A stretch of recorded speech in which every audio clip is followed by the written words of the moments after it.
Organisasiekultuur verwys na die gedeelde waardes, oortuigings en norme wat die gedrag en praktyke binne 'n maatskappy vorm. Dit beïnvloed besluitneming, werknemerinteraksies en algehele werkplekdinamika. Organisasiekultuur sluit sigbare elemente, kleredragkode, kantooruitleg en onderliggende waardes, etiek, kommunikasiestyle in.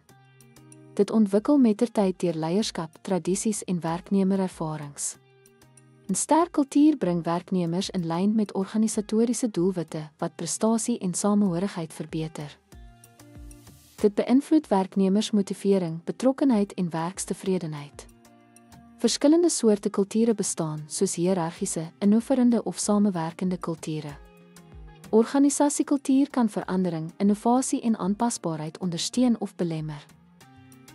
Om organisasiekultuur te verstaan is noodsaaklik vir die bevordering van 'n positiewe werksomgewing en die bereiking van sukses in besigheid. Leiers moet die kultuur aktief vorm en versterk om dit in lyn te bring met strategiese doelwitte.